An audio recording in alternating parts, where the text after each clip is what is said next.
আসসালামু আলাইকুম। আশা করি আপনারা সবাই ভালো আছেন। রবিবার সপ্তাহের প্রথম দিন। ইনডেক্স আলোচনা যদি বলি তাহলে ৩৬ পয়েন্টের মতো ইনডেক্স প্লাস। আসলে আজকে কারিগরি ত্রুটির কারণে ডিএসসির ওয়েবসাইটে প্রবলেম হয়েছে, যার কারণে লেনদেন শুরু হতে একটু সময় নিচ্ছে। অনেকে আতঙ্কিত ছিলেন যে আসলে কী হয়, কারণ মার্কেট এত বেশি আতঙ্ক তৈরি করে দিয়েছে এখন। বিনিয়োগকারীরা যে কোনো কিছুতে এখন অনেক বেশি ভয় পাচ্ছে এবং এটাই বাস্তবতা। তো যাই হোক, ৩৬ পয়েন্টের মতো ইনডেক্স মাইনাস। ৩11 কোটি টাকার লেনদেন আজকে হলো। অ্যাডভান্স ৭৩টা, ডিক্লাইন ২৬৮টা, আনচেঞ্জ ৫৩টা। 1 মিনিট যে ছাড় সে অনুযায়ী সেল ছিল অনেক বেশি মার্কেটে, স্বাভাবিক যেহেতু ইনডেক্স মাইনাস। টপে KFPL, Midland bank, fine food. লুজারে কেয়া কসমেটিক। কসমেটিকের ব্যাপারে বলা আছে যে তার মালিকের বিরুদ্ধে মামলা হয়েছে এবং 4টা কারখানা ওদের বন্ধ ঘোষণা করছে। তারপরে তাকাফুল ইসলামী ইন্স্যুরেন্স লুজারে আছে। বেলুতে fine food, Midland bank, Robi. বলিয়ামা western marine, central pharma, one bank. ট্রেডে আছে ফাইন ফুড, ওরিয়ন ইনফিউশন। আর ইন্ডেক্স মোবারে এই মুহূর্তে আছে পজিটিভ অবশ্যই। মিডল্যান্ড ব্যাংক 1.87 আর রূপালী ব্যাংক হচ্ছে 1.83। আর ইন্ডেক্স নেগেটিভ করে রাখছে বিকন ফার্মা 3.25 আর ব্যাডবিসি 2.26। এ হচ্ছে মোটামুটি ইন্ডেক্সের আলোচনা। এর বাইরে এখন আমি যেটা বলতে চাচ্ছি সেটা হচ্ছে মার্কেটকে কোনোভাবেই বাড়তে দেওয়া হচ্ছে না। বাড়তেছে না ব্যাপারটা এমন না, বাড়তে দেওয়া হচ্ছে না। আমি একটা নিউজ এক জায়গায় দেখছি, কেউ যদি বেশি পরিমাণ শেয়ার কেনে তাকে কল করা হচ্ছে কেন সে এত শেয়ার কিনছে। তো শেয়ার কি শুধু আইসিবি কিনবে আর কেউ কিনবে না? আর আরেকটা বিষয় হচ্ছে এই যে দেখেন আপনারা টেকনিক্যাল ভিউ কিভাবে কাজ করে না। আমি বারবারে বলতেছি আপনাদেরকে, আপনারা এগুলোতে হাত দিবেন না, এগুলো হাত দিলে হাত পড়বে। এই যে মুভিং অ্যাভারেজ 14 দিনের ভ্যালু, মানে 1টা 2টা 3টা ওয়ার্কিং ডেজের পরে এখন আবার মুভিং অ্যাভারেজ 14 দিনের ভ্যালু অনুযায়ী সেল সিগন্যাল চলে আসছে। কোথায় চলে আসছে? 5190, এখন 5165। মার্কেট আমি গতকালকে আমার সেটা বলাই ছিল যে আজকে মার্কেট হয়তো একটু লাল ক্যান্ডেল আমরা পেতে পারি, কিন্তু তার মানে কি 34 পয়েন্টের মতো মাইনাস? এটা তো মানে ঠিক না। তো সব কিছু মিলে আসলে এখানে মানে কয়েকটা প্রবলেম এখানে আছে। এখানে মূল বিষয়টা হচ্ছে মার্কেট মেকারদের সাথে কমিশনের কোনো মানে কোনো কিছুই নাই এখন। কমিশন অলরেডি বলে দিয়েছে লেনদেন যদি 100 কোটিতে চলে আসবে সমস্যা নেই, তারা কোনোভাবে কোনো কিছু ছাড় দেবে না, এটা তারা বলে দিছে। আর একটা বিষয় হচ্ছে যে মার্কেট মেকাররাও অনেক বেশি আগে বিগত দিনে এত বেশি অন্যায় করছে, যার কুফল এখন তারা ভোগ করতেছে। তার সাথে সাথে ক্ষুদ্র বিনিয়োগকারীরাও করতেছে। তো সব কিছু মিলাই আসলে মার্কেটের পরিস্থিতি হচ্ছে এমন। আর লেনদেনের বিষয়ে যেটা বলবো, লেনদেন 300 কোটি টাকা দিয়ে বা 300, 350, 400 কোটি টাকা দিয়ে, ইভেন 500 কোটি টাকা দিয়েও ব্রোকারেজ হাউসগুলো চলতে পারবে না, মার্চেন্ট ব্যাঙ্কগুলো চলতে পারবে না। ব্রোকারেজ হাউসগুলোর অবস্থা এতটাই খারাপ, এখন আর কেউ ব্রোকারেজ হাউসে যায়ও না, মানে মনে হয় যেন ওখানে কেউ নাই, এই অবস্থা। আর বিনিয়োগকারীদেরকে বলবো, হঠাৎ করে শেয়ারের দাম বাড়তেছে, হঠাৎ করে আপনারা অন্য শেয়ারগুলো লসের সেল দিয়ে ঢুকতেছেন। এটা আপনারা করবেন না, করে কিছু হবে না। শুধু দিন শেষে আপনার টাকাটাই নষ্ট হবে, আর কিছু না। আসলে আর কিছু হবে না, দিন শেষে আপনার টাকাই নষ্ট হবে। আপনি কোনো কিছুই এখানে করতে পারবেন না এই মুহূর্তে, যেহেতু ভলিউম নাই। ভলিউম যেহেতু হচ্ছে না, আপনি কীভাবে কী করবেন? কিছুই করতে পারবেন না। আর এখানে এই মুহূর্তে ডিসেম্বর ক্লোজিং শেয়ারগুলা মোটামুটি ব্যাংকের যে শেয়ারগুলা আসলে তারা আস্তে আস্তে করে বাড়তেছে, এটা ঠিক। মানে আমি যেমন উত্তরা ব্যাংক, তারপরে যে আপনার ইবিএল ইস্টার্ন ব্যাংক, তারপরে যে আপনার সিটি ব্যাংক, ব্রাক ব্যাংক, এই শেয়ারগুলো মানে বাকি যেগুলো আছে সেগুলো কিন্তু বাড়বে। ওয়ান ব্যাংক আছে।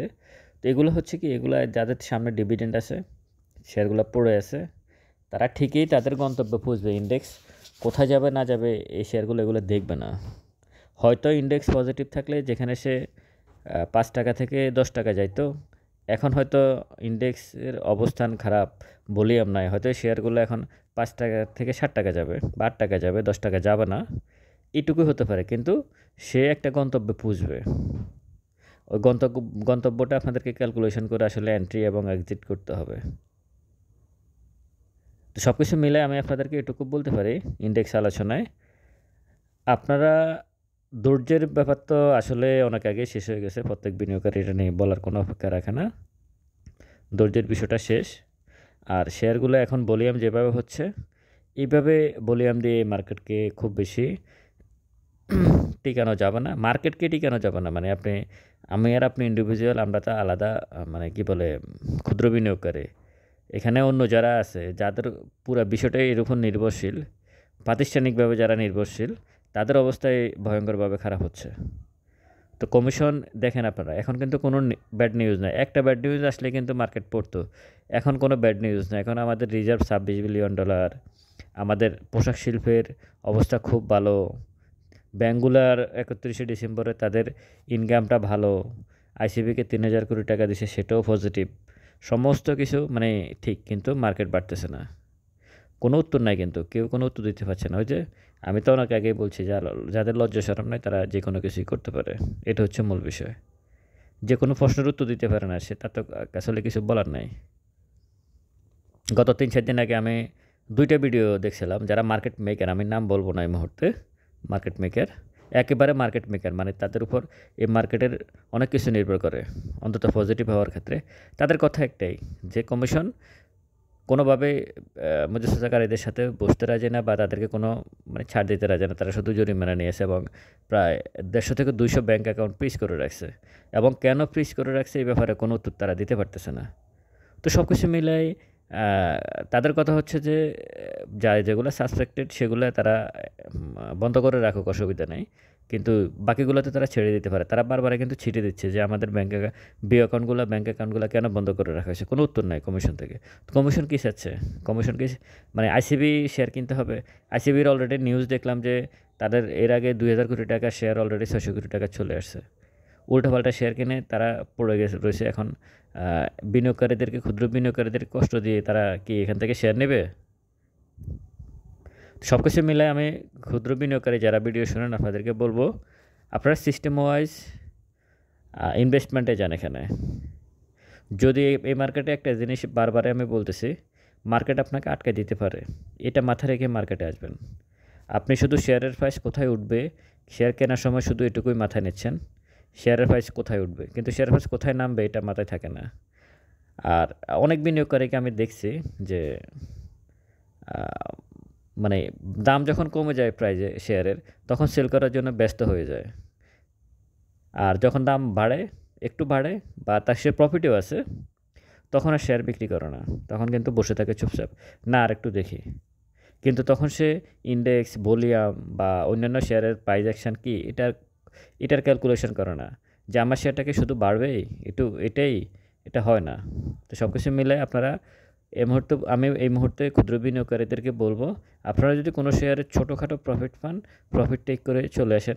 হ্যাঁ, আপনি অবশ্যই এখন ডিসেম্বর ক্লোজিং শেয়ারে থাকবেন, তার সাপোর্ট, রেজিস্ট্যান্স, ডিভিডেন্ড, এই সমস্ত কিছু ক্যালকুলেশন করে আপনি এখানে ট্রেড করেন, মানে 2-4টা শেয়ারের মধ্যে ট্রেড করেন ডিসেম্বর ক্লোজিংয়ের। এর বাইরে অন্য কোথাও গিয়ে আপনি কিছু করতে পারবেন না। আর নিউজের উপর দৌড়ে লাভ নেই। বেশিরভাগ নিউজে নেগেটিভ আসতেছে, এবং খারাপ শেয়ারের ব্যাপারে নেগেটিভ নিউজও বেশি হয়।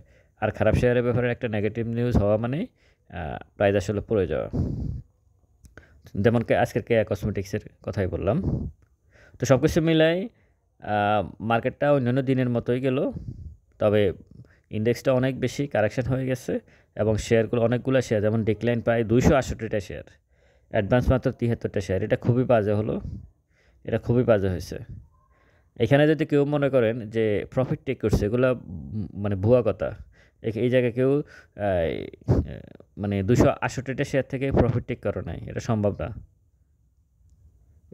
এত টাকা মার্কেটে নতুন করে আসে না। মার্কেটে নতুন করে 5 কোটি টাকা আসছে কিনা সন্দেহ আছে, তাহলে প্রফিট টেক করলো কে? তো সব কিছু মিলে আপনারা একটু সাবধানতা অবলম্বন করবেন। এলোমেলো শেয়ারে এন্ট্রি নেবেন না, ভালো শেয়ারে অবশ্যই আপনারা এন্ট্রি নেবেন। আর যতটুকু সম্ভব শেয়ারের প্রাইস বাড়লে বের হয়ে আপনারা অন্যান্য শেয়ারে ভালো শেয়ারগুলোতে এন্ট্রি নেবেন। পচা শেয়ারগুলো থেকে বের হয়ে যাবেন। সামনের দিনগুলোতে আর এইসব মানে 15 বছরে যা ঘটছে গত 15 বছরে যেসব শেয়ারগুলা খুব বেশি হয়েছে এই চিন্তাগুলো আসলে বাদ দিতে হবে। নতুন করে সমস্ত কিছু চিন্তা করতে হবে। অবশ্যই বাই সেল আপনারা আপনাদের নিজে করবেন। ভালো থাকবেন। ভিডিওটা ভালো লাগলে শেয়ার করবেন। আসসালামু আলাইকুম।